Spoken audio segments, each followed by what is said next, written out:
ನನ್ನ ಒಂದು ಒಳ್ಳೆಯ ವೈಯಕ್ತಿಕ ಅಭಿಪ್ರಾಯದಲ್ಲಿ ಯುದ್ಧವನ್ನು ನಿಲ್ಲಿಸಬಾರ್ದಾಗಿತ್ತು ಭಾರತ. ಯಾಕಂದ್ರೆ ಈಗ ಅವ್ರನ್ನ ಒಂದು ಸರಿ ಮೆತ್ತಗೆ ಮಾಡಿದ್ರು, ಈಗ ಹೋಗಿಬಿಟ್ಟಿದ್ದ ಫೋರ್ಸ್ನಾಗ ಎಲ್ಲ ಮುಗಿದೋಗಿತ್ತು. ಅವರು ಯಾರ್ದೋ ಮಾತು ಕೇಳಿ ಯುದ್ಧ ನಿಲ್ಲಿಸಿದ್ದು ನನಗಂತೂ ನನ್ನ ವೈಯಕ್ತಿಕವಾದಂಥದ್ದು ಸರಿಯಲ್ಲ. ಯಾಕಂದ್ರೆ ಅವ್ರು ಮತ್ತು ತಮ್ಮ ಇದ್ರ ಈಗ ನೋಡಿ ಯುದ್ಧ ಘೋಷಣೆ ಮಾಡ್ಯಾರ, ಮತ್ತು ನಿನ್ನೆಲ್ಲ ಫೈರಿಂಗ್ ಮಾಡ್ಯಾರ, ಎಲ್ಲ ಇದು ಮಾಡಿದ್ದಾರೆ. ಆಮೇಲೆ ಏನಾಗೈತೆ ಅಂದ್ರೆ ನಮ್ಮ ಬಾರ್ಡರ್ಗೆ ನಾನು ನೋಡೀನಿ, ಬಾರ್ಡರ್ಗೆ ಹಳ್ಳಿಗಳ್ದಾವ. ಅವ್ರು ಅಲ್ಲಿಂದ ಏನು ಬೇಕಾದ್ರೆ ಮಷಿನ್ ಗನ್ಗೆ ನೋಡೋದಾಕ. ನಮ್ಮಲ್ಲಿ ನಮ್ಮ ಪಾಕಿಸ್ತಾನ ಬಾರ್ಡರ್ ಇಲ್ಲ, ನಮ್ಮಲ್ಲಿ ಅಲ್ಲೆಲ್ಲ ದೂರ ದೂರದಾಗ 2-2 ಕಿಲೋಮೀಟ್ರ್ ದೂರ. ಒಟ್ಟಾರೆ ಏನಂದ್ರೆ ಪಾಕಿಸ್ತಾನವನ್ನು ಎಲ್ಲಿವರೆಗೆ ನೀವು ಸಡ್ಲು ಬಿಡ್ತೀರಿ, ಇನ್ನೊಬ್ಬರ ಮಾತು ಕೇಳಿ ಎಲ್ಲಿವರೆಗೆ ನೀವು ಅವ್ರಿಗೆ ಸೊಪ್ಪು ಹಾಕ್ತೀರಿ, ಅಲ್ಲಿವರೆಗೆ ಅವ್ರು ಯಾವಾಗ ಸಾಯಿ ಮತ್ತು ನಮ್ಮ ವೈರಿಗಳ ಮತ್ತು ಅವ್ರು ಎಂದೂ ನಮ್ಗೆ ಒಳ್ಳೇದು ಮಾಡೋದು ಸಾಧ್ಯ ಇಲ್ಲ.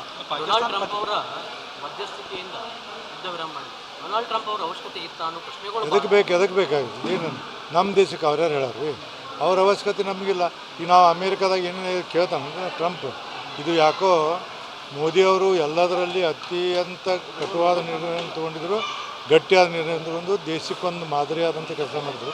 ಬಟ್ ಈ ವಿಷಯದಲ್ಲಿ ಯಾಕೋ ಅವರು ಅವ್ನ ಮಾತು ಕೇಳಬಾರ್ದಾಗಿತ್ತು ಅಂತ ನನ್ನ ಅನಿಸಿಕೆ. ಭಯೋತ್ಪಾದನೆ ಅನ್ನೋದು ಕೇವಲ ಭಾರತಕ್ಕೆ ಮಾತ್ರ ಪಡುಗಲ್ಲ, ಇಡೀ ವಿಶ್ವಕ್ಕೆ ಪಡುವ.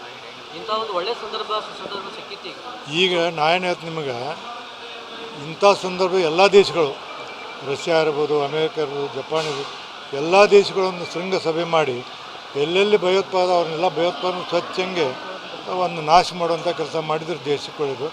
ಇದೇ ಥರ ಬಿಟ್ಟರೆ ಇನ್ನು ದೇಶ ಯಾವ ದೇಶನೂ ಒಳ್ಳೇದು ಹೋಗೋಕ್ಕೆ ಸಾಧ್ಯ ಇಲ್ಲ. ಅಲ್ಲಲ್ಲ, ಮಣ್ಣಿ ನಿಮ್ಗೆ ಹೇಳ್ತೀನಿ, ನಮ್ಮ ಮಗಳನ್ನು ಹೋಗಿದ್ಲು, ಆ ಜಾಗದಾಗ ಏನು ಕೂತ್ಕೊಂಡಾರ ಅವರು, ಸೋಮವಾರ ಮಂಗಳವಾರ ಕೂತ್ಕೊಂಡಿದ್ರು. ನೆಕ್ಸ್ಟ್ ಡೇ ದಿವಸ ಇದಾಗಿದೆ.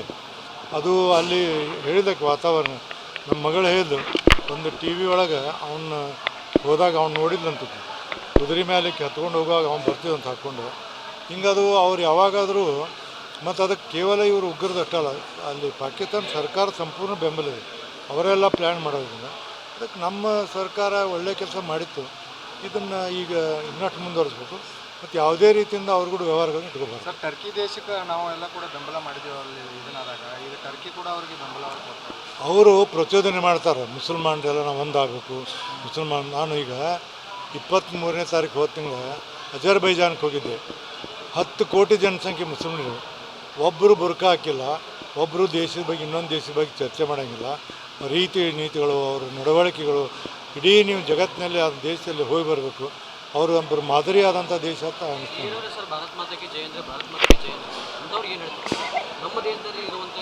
ನೋಡಿರಿ, ನಮ್ಮಲ್ಲಿ ಏನಾಗಿದೆ, ಕೆಲವು ರಾಜಕೀಯದಲ್ಲಿಂದ ಇವರೆಲ್ಲ ಬೆಳೆದು ಬಿಟ್ಟಾರೆ.